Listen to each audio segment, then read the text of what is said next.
Officer humiliates black teen in handcuffs in court. Seconds later, he freezes when his father walks in. The autumn wind whipping through Grand Army Plaza in Brooklyn carried the bitter chill of November, sweeping dead leaves across the pavement.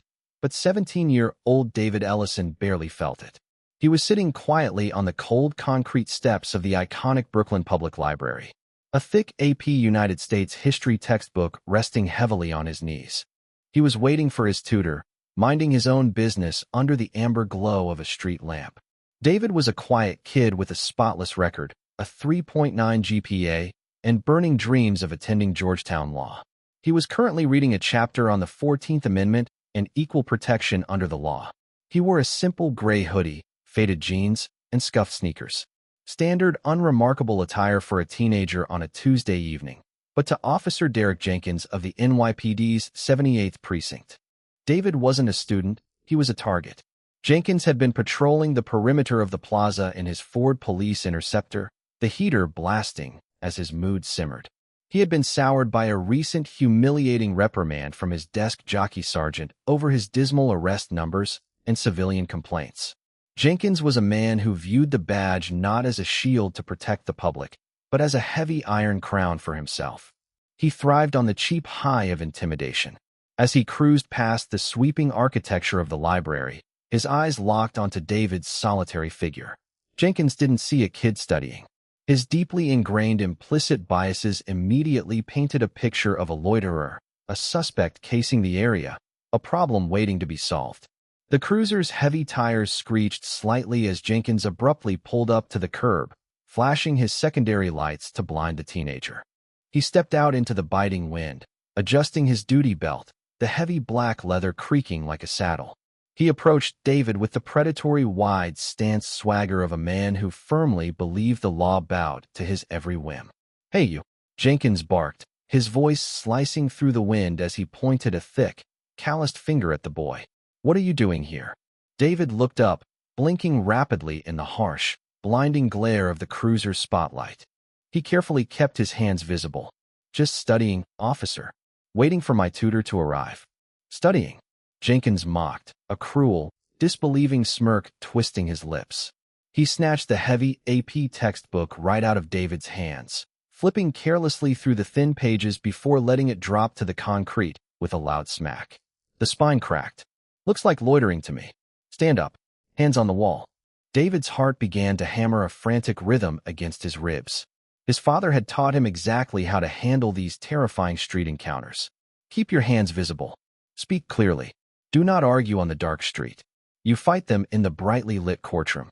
"Officer, with respect, I haven't done anything wrong," David said, keeping his voice remarkably steady as he slowly stood up, raising his hands shoulder high. "Under the Fourth Amendment and Terry v. Ohio, you need articulable, reasonable suspicion to stop and frisk me."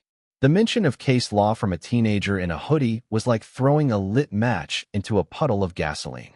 Jenkins' broad ace flushed a deep, violent crimson. The thick veins in his neck bulged against his collar. "You want to play lawyer with me, you little punk?" Jenkins snarled, his spit flying into the cold air. Without warning, he lunged forward. He grabbed David by the thick collar of his hoodie, lifting the boy off his toes, and violently shoved him against the rough stone wall of the library. The impact was brutal. It knocked the breath entirely out of David's lungs, leaving him gasping like a landed fish. Before he could even attempt to recover his footing, Jenkins brutally kicked David's legs apart and slammed the side of his face against the freezing, unforgiving stone. The cold steel of handcuffs bit ruthlessly into David's wrists. Jenkins ratcheted them far too tight, ensuring the metal dug past the skin and into the bone.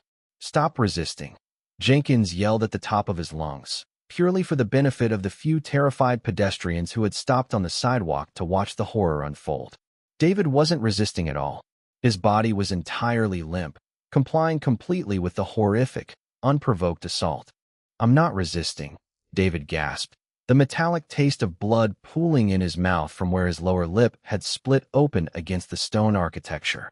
"You are now," Jenkins whispered maliciously directly into the boy's ear, a sadistic thrill in his voice. He hauled David back up by the chain of the cuffs, the metal slicing deeply into the teenager's skin. Let's see how smart you are in a 6x8 cell, boy. The holding cell at the 78th precinct was a sensory nightmare. It smelled overwhelmingly of stale urine, industrial bleach, and generations of human despair. David sat rigidly on the freezing steel bench, his hands still cuffed tightly behind his back. Jenkins had spitefully bypassed the mandatory standard procedure of swapping them for front cuffs in the holding area, deliberately violating a dozen strict protocols laid out in the NYPD patrol guide. For 6 agonizing hours, David sat in absolute silence. The fluorescent lights overhead buzzed with a headache-inducing hum. His wrists were bruised purple and bleeding, the metal digging viciously into his ulnar nerves, making his fingers completely numb. He had politely asked for his phone to make his legally mandated phone call. Jenkins had simply laughed from the other side of the bars, casually tossing the iPhone into a plastic evidence bag and throwing it onto a distant cluttered desk where David couldn't reach it. "You don't get a call until I say you get a call," Jenkins had sneered, taking a bite of a deli sandwich while watching the boy suffer. "Nobody's coming for you anyway. Kids like you. Your daddies are never in the picture. Probably don't even know his name, do you?" David kept his eyes fixed firmly on the cracked linoleum floor, refusing to give the corrupt cop the satisfaction of seeing him break. He bit his injured tongue so hard he tasted copper again. Jenkins had absolutely no idea. He had no idea who David was because David's identification was tucked inside his backpack, which Jenkins had maliciously misplaced in the trunk of his cruiser instead of properly logging it into the precinct's property clerk system. David had strategically only given his first name and his biological mother's maiden name to the intake desk. He knew the protocol. He wanted to avoid creating a massive explosive political incident before he could speak to a qualified attorney. But an attorney was already in the building, and she was a nightmare for corrupt cops. Rebecca Sloan was a force of nature, a high-powered, fiercely intelligent criminal defense attorney known throughout the 5 boroughs as the Iron Maiden of Kings County. With her sharp-tailored charcoal suit, immaculate bob, and a piercing gaze that could melt steel, she was a woman who terrified lazy prosecutors and crooked cops alike. She happened to be at the 78th precinct that night, aggressively negotiating a late-night surrender for a high-profile corporate client. As she marched past the holding cells toward the exit, the rhythmic clicking of her heels echoing off the tile, her sharp eyes caught sight of David's huddled form. She stopped dead in her tracks. She recognized him instantly, not as a criminal, but as the bright, incredibly polite teenager who had served her coffee at a police athletic charity gala 6 months prior. Rebecca narrowed her eyes, stepping closer to the bars. She immediately spotted the unnecessarily tight handcuffs, the boy's bleeding lip, and the swelling on his cheekbone. She pivoted on her designer heels, her posture straightening into a terrifying spear of authority, and marched straight to the elevated desk sergeant. "Sergeant Miller." Rebecca's voice sliced through the chaotic, noisy din of the precinct like a surgical scalpel. "Why is that minor in cell 3 still rear-cuffed after intake? And why hasn't he been processed for a phone call? You are in direct flagrant violation of Section 20803 of the Patrol Guide, and I will gladly have your shield for it." The sergeant looked up from his paperwork, his face paling slightly as he recognized the fearsome attorney. Counselor Sloan, Officer Jenkins brought him in, said he was highly combative, resisting arrest on the street. "That boy weighs 140 pounds soaking wet and has the general demeanor of a golden retriever." Rebecca snapped, slamming her heavy leather briefcase onto the high desk with a resounding crack. "I am stepping in as his legal counsel, effective immediately. Get those cuffs off him this second. Get me his charging sheet and point me to Jenkins now." Within 10 frantic minutes, Rebecca was sitting across from David in a cramped, windowless, soundproof interrogation room. The handcuffs were finally off, revealing deep, angry red gashes and swelling on the boy's wrists. She gently pushed a cup of water across the metal table. "David," Rebecca said softly, her aggressive, intimidating demeanor softening entirely. "What happened out there?" David explained everything in chronological order. The library steps, the history textbook, the unwarranted stop, the sudden assault, and the taunts in the cell. He spoke clearly, maintaining his composure despite the lingering trauma. "Did you tell them who your father is?" Rebecca asked, raising a perfectly sculpted eyebrow. "No," David said quietly, rubbing his wrists. Dad always said, if a bad cop is actively looking for a reason to hurt you, dropping his name on a dark street won't save you. It might just make them desperate and dangerous. I wanted to wait until we were in court in the light where there are records. A slow, incredibly dangerous smile spread across Rebecca Sloane's face. It was the smile of an apex predator who had just spotted a severely wounded gazelle wandering into her territory. "Oh, David," she whispered, her eyes gleaming with righteous, absolute fury. "We are going to give Officer Jenkins the brightest, most blinding light he has ever seen in his miserable life." The next morning, the air in Part AR2 of the Kings County Criminal Court was thick with the distinct smell of cheap floor wax, stale coffee, and the nervous sweat of a dozen defendants waiting for their numbers to be called. Judge Hawthorne, a no-nonsense, deeply cynical jurist with a notoriously low tolerance for police misconduct, presided over the high bench, his reading glasses perched on the end of his nose. Officer Jenkins stood near the prosecutor's table, his chest puffed out like a proud rooster, an arrogant, self-satisfied smirk plastered on his face. He was in his Class A uniform, brass buttons polished to a mirror shine, looking every bit the pristine, untouchable lawman. He was chatting amiably with a court officer, ready to bury another street kid under a mountain of carefully fabricated charges. David was led into the courtroom through the secure side door. He was no longer in his bloodied hoodie. Rebecca had arranged for a clean, perfectly pressed navy suit to be delivered to central booking. He looked exactly like what he was, a smart, respectable young man preparing for college. But he was still wearing handcuffs, heavily chained to a thick leather belly chain. Standard humiliating procedure for the transport until the judge explicitly ordered them removed. The chains rattled loudly with every step he took. The assistant district attorney, an overworked, chronically tired man named Torres, stood up and read the formal charges into the official record. "Your Honor, the state charges the defendant with assault in the secondary on a police officer, a Class D felony, resisting arrest, and obstruction of governmental administration. Given the violent nature of the alleged assault on an officer, the state requests bail be set at $50,000. A shocked murmur rippled through the gallery of spectators. $50,000 for a teenager with absolutely no prior record was an astronomical punitive figure. Rebecca Sloane rose smoothly from the defense table, adjusting her glasses with calculated precision. "Your Honor, these charges are a work of fiction so egregious, so poorly constructed that it belongs in the fantasy section of the exact library my client was violently abducted from. We request an immediate preliminary hearing right now on the record.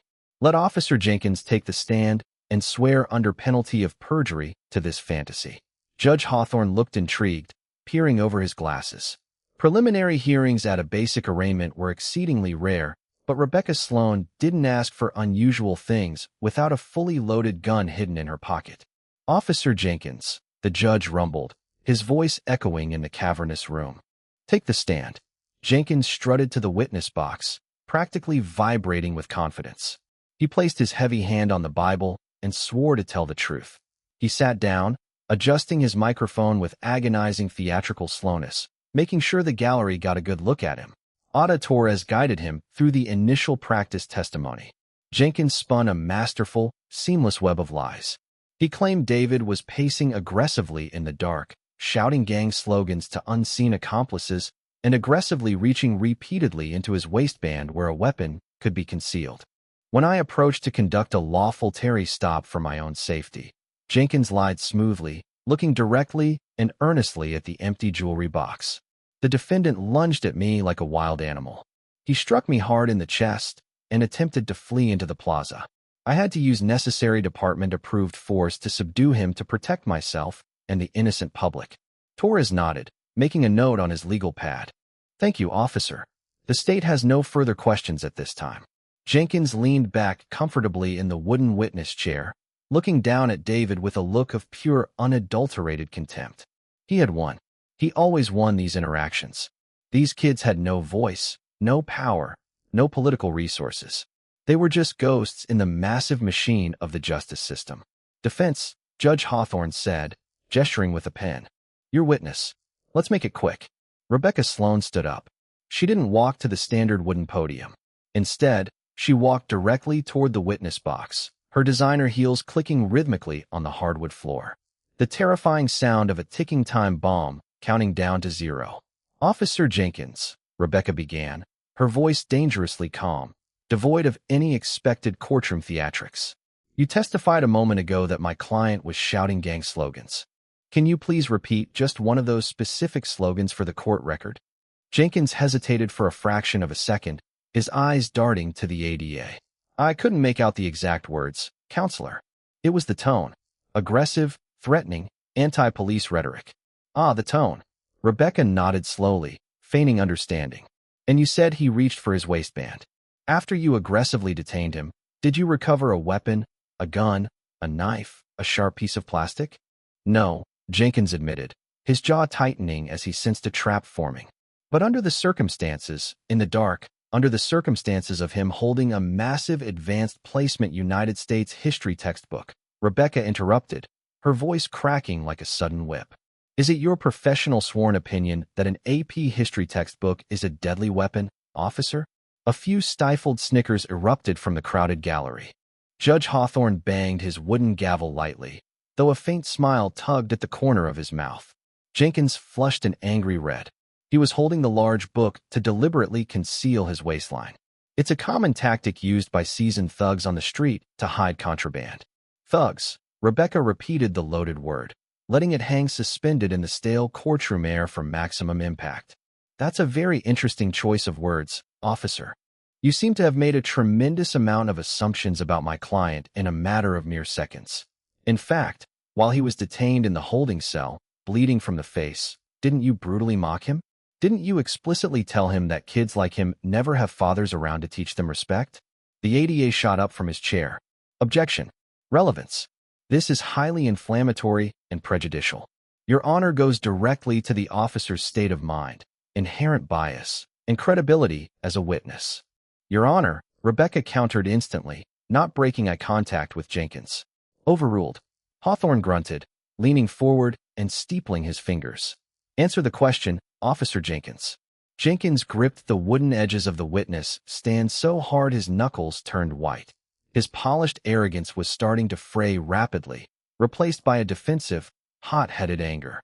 "I might have said something to that general effect. It's the harsh reality of the streets, counselor. You wouldn't know. These kids grow up with absolutely no discipline, no strong male role models in the house. They run wild. Someone has to step up and teach them respect. Someone has to show them that actions have consequences." Jenkins looked around the room, expecting nods of quiet agreement from the court bailiffs and other officers. He felt completely untouchable. He was a cop in uniform. His word was gospel against a teenager in chains. "I stand absolutely by what I said. The kid is a punk. He has no guidance. He's exactly the kind of statistic we deal with every single day on patrol." Rebecca Sloan didn't get angry. She didn't yell. Instead, she smiled. It was a terrifying, bone-chilling smile that made Ada Torres suddenly very nervous. She looked down at her blank legal pad, then slowly back up at Jenkins. "You are absolutely right about one thing, Officer Jenkins," Rebecca said, her voice dropping to a theatrical, crystal-clear whisper that carried perfectly across the dead, silent room. "A father's guidance is incredibly crucial. It teaches a young man how to handle severe adversity, how to handle systemic corruption, how to handle bullies with badges." Rebecca turned dramatically to face the heavy brass-handled oak double doors at the very back of the courtroom. "Your Honor," Rebecca said, her voice suddenly booming with immense authority. "Officer Jenkins has made my client's upbringing and alleged lack of paternal presence a central focal point of his justification for this brutal, unconstitutional arrest. Therefore, the defense would like to introduce a late arrival to the gallery, someone who takes a very great, very personal interest in exactly how the NYPD teaches respect." Jenkins rolled his eyes, sighing into the microphone. He assumed it was some naive social worker, or maybe a neighborhood pastor in a cheap suit coming to beg for leniency. "Bailiff," Rebecca commanded, pointing to the back. "Please open the doors." The heavy brass handles of the oak doors turned simultaneously. The massive doors swung slowly inward, pulled open by two uniformed court officers who took one look into the hallway and immediately snapped to rigid military-style attention. their hands plastered tight against the seams of their trousers. The bustling courtroom fell into an eerie, suffocating absolute silence. Not a single cough or rustle of paper could be heard. Through the doorway walked a man who seemed to pull the entire gravity of the large room directly toward him. He was tall, incredibly broad-shouldered, with a distinguished touch of silver at his temples. He was dressed not in a civilian suit, but in the impeccably tailored Class A dress uniform of the New York City Police Department. But it wasn't just any uniform. It was the uniform of a king. The thick gold braiding on the visor of his hat gleamed brilliantly under the harsh fluorescent lights. The breast of his dark jacket was covered in rows of colorful combination ribbons, speaking to 3 decades of valor, bloodshed, and impeccable legendary service to the city. But it was the collar that instantly drew every single eye in the room. Pinned to each side of his sharp collar were 4 solid, gleaming gold stars. It was Marcus Ellison, the police commissioner of the city of New York, the absolute highest-ranking official in the largest police force in the United States, the man who personally commanded 35,000 heavily armed officers, the man who held the pension, career, and freedom of every single cop in the city in his bare hands. Commissioner Ellison didn't march. He walked down the center aisle with a slow, measured, terrifyingly calm stride. The air in the courtroom literally seemed to drop 10 degrees. Every single police officer in the room, from the bailiffs to the ADA's assigned detectives in the back row, immediately scrambled to their feet, their spines snapping straight as steel rods. Up on the elevated witness stand, Officer Jenkins' brain completely short-circuited. He stared wide-eyed at the commissioner. Then his panicked eyes darted to the teenager sitting quietly at the defense table. He looked at the boy's face. He really looked at it this time. The strong jawline, the exact shape of the dark eyes, the quiet, unyielding dignity that he had mistaken for insolence. Ellison. The boy at the precinct had only given his first name to Jenkins, and the intake desk had processed him under the last name of his biological mother to avoid a media circus, strictly per department protocol, until an attorney arrived. David Ellison. The blood drained entirely from Jenkins' face in a rush, leaving his skin a ghastly, translucent gray. His stomach plummeted violently into his heavy-duty boots, replaced by a massive block of solid ice. The sensitive microphone in front of him loudly broadcasted the sudden, ragged, desperate hitch in his breathing. His thick hands, which had been gripping the wooden rail in arrogant defiance just seconds ago, began to shake so violently they rattled against the wood. He froze. Literally, physically, completely froze. His mouth opened slightly, but his vocal cords were paralyzed. The swagger, the racist bravado, the absolute illusion of unlimited power, it all evaporated into thin air in a microsecond, leaving behind nothing but raw, primal, inescapable terror. He had just beaten, framed, and publicly humiliated the beloved, brilliant son of the police commissioner of New York City. Commissioner Ellison continued walking down the center aisle, the sound of his polished shoes echoing. He didn't look at the judge. He didn't look at the ADA. He stopped right at the wooden swinging gate separating the gallery from the well of the court. He looked directly up at Officer Jenkins on the stand. Ellison's eyes were like black ice. There was no screaming. There was no theatrical, arm-waving rage. There was only a cold, silent, absolutely terrifying promise of total destruction. "Good morning, Commissioner," Rebecca Sloan said smoothly, breaking the deafening, suffocating silence of the room. "Good morning, Counselor," Ellison replied, his voice a deep, resonant, booming baritone that made Jenkins physically flinch as if he'd been struck with a baton. Ellison unlatched the wooden gate, walked gracefully to the defense table, and placed a large, heavy, immensely reassuring hand on David's shoulder. "Are you all right, son?" the commissioner asked softly, his eyes scanning the bruising on his boy's face. David looked up at his father, the residual fear from the night entirely leaving his eyes. "I am now, Dad." Judge Hawthorne, a man who had seen decades of wild courtroom drama, leaned far back in his high leather chair, a look of profound, almost gleeful realization washing over his weathered face. He looked at the violently trembling, sweating officer on the stand, then at the towering commissioner before finally looking at the defense attorney. "Counselor Sloan," Judge Hawthorne said gently, a hint of amusement in his tone. "Do you have further questions for this witness?" "Just one," Your Honor, Rebecca said, turning her predatory, unblinking gaze back to the terrified cop.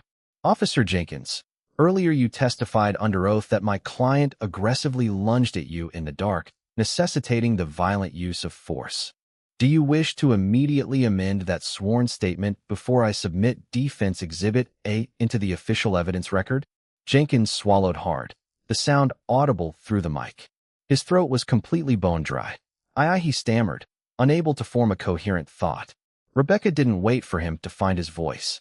She pulled a small silver flash drive from her jacket pocket and handed it to the stunned court clerk. Your Honor, the defense submits into evidence the Axon Body 3 camera footage from Officer Jenkins's own tactical vest.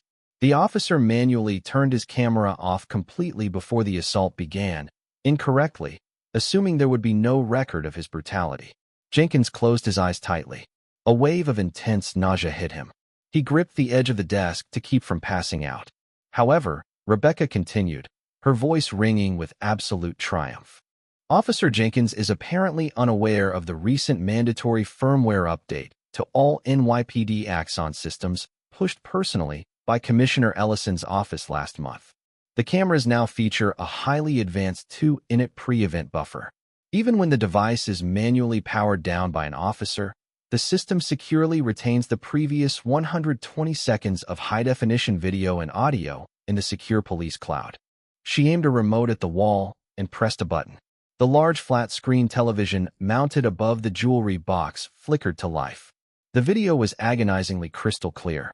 It showed David sitting peacefully on the library steps, immersed in his book. It captured Jenkins's highly aggressive, swaggering approach. It captured the exact mocking dialogue. Jenkins insulting the boy's intelligence and grabbing his book. And then, horrifyingly clear for the entire court to see, it showed Jenkins lunging forward, completely unprovoked, grabbing the compliant boy by the throat and violently slamming his face into the stone wall. It showed David going completely limp, offering absolute zero resistance, while Jenkins cruelly ratcheted the steel handcuffs with clear, malicious intent. The video ended, leaving a frozen frame of Jenkins' enraged face. The silence in the courtroom was thicker and heavier than before. Otto Torres stood up immediately, his face pale with utter disgust and professional horror. He looked at the frozen video, then at Jenkins with pure revulsion. Your Honor, the people moved to immediately dismiss all charges against the defendant with extreme prejudice.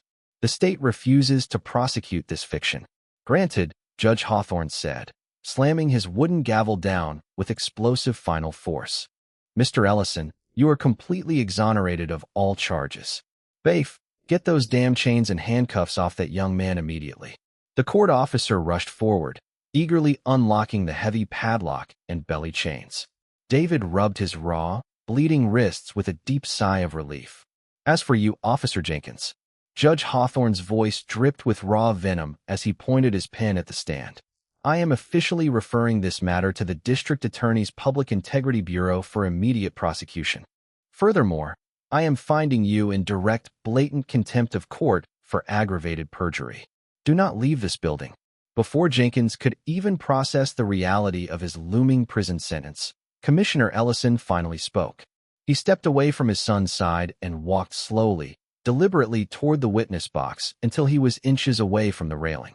Jenkins, the commissioner said quietly, the words sounding like a death sentence. Jenkins couldn't bring himself to look his boss in the eye. He stared blankly at the brass railing, his chest heaving with panic. Commissioner, I didn't know he was your that is exactly the problem. Ellison interrupted, his voice slicing through the air like a blade. You didn't know? You thought he was just a random kid you could break for fun. You thought he was a nobody with no voice. You proudly wear the shield of this city, and you use it as a weapon to terrorize the very people you swore an oath to protect. Ellison reached slowly into his dark jacket pocket. You talked a lot about teaching him a lesson last night. About teaching him consequences. The commissioner turned his head slightly toward the back of the room and gave a single sharp nod. The heavy oak doors swung violently open a second time. Two large men in sharp black suits, wearing earpieces and with NYPD Internal Affairs Bureau gold badges, hung prominently around their necks, walked swiftly and purposefully down the center aisle. Derek Jenkins, the lead IAB detective, said, his voice devoid of any emotion as he aggressively pulled a pair of heavy steel handcuffs from his belt. "You are under arrest for felony assault under color of law, aggravated perjury, civil rights violations, and falsifying business records. Stand up and turn around." Jenkins' legs completely gave out beneath him. He stumbled heavily as he tried to stand, his knees buckling, practically falling out of the elevated witness box. The two IAB detectives caught him roughly by the arms, spinning him around with professional efficiency. The loud metallic click-click-click of the handcuffs ratcheting tight, echoing in the vast courtroom was the sweetest, most satisfying sound David had ever heard in his life. It was poetic justice. They were the exact same pair of cuffs Jenkins had sadistically used on David the night before, seized directly from Jenkins' belt as core evidence. As Jenkins was frog-marched down the center aisle, completely humiliated, stripped of his badge, and exposed to the world as a fraud, he looked back over his shoulder one last time. He saw the towering Commissioner Ellison wrapping his strong arms securely around his teenage son in a tight, immensely protective embrace. He saw the brilliant Rebecca Sloan calmly packing her leather briefcase, a highly satisfied, victorious smirk on her face. And he saw Judge Hawthorne glaring down at him with absolute, unfiltered disgust. Jenkins was forcefully dragged out the doors, the heavy oak slamming shut behind him with a loud boom, forever sealing his fate. He would soon face massive federal civil rights charges under 18 U.S.C. Section 242. He would lose his precious pension, his freedom, and every ounce of his pride. He would spend years in a federal penitentiary, known to the inmates simply as a disgraced, crooked cop who picked on the absolute wrong kid. Back in the warm safety of the courtroom, Commissioner Ellison pulled back from the hug and carefully examined his son's bruised, swollen wrists. His jaw tightened in anger at the sight, but he forced a proud, loving smile for his boy. "You did good, David," his father whispered, patting his back. "You kept your head under extreme pressure. You fought him exactly where it counts." In the light, David looked up at the towering, legendary figure of his father, then glanced over at Rebecca Sloan, who gave him a sharp, highly respectful nod of approval. "I learned from the absolute best, Dad." David smiled, the throbbing pain in his split lip and battered wrists, entirely forgotten in the overwhelming glow of victory. Justice in the city was often famously blind, and sometimes it was brutally, painfully slow. But on this specific day, inside the historic walls of Part AR2 of the Kings County Criminal Court, justice wasn't just swift, it was absolute. And it arrived wearing 4 gold stars.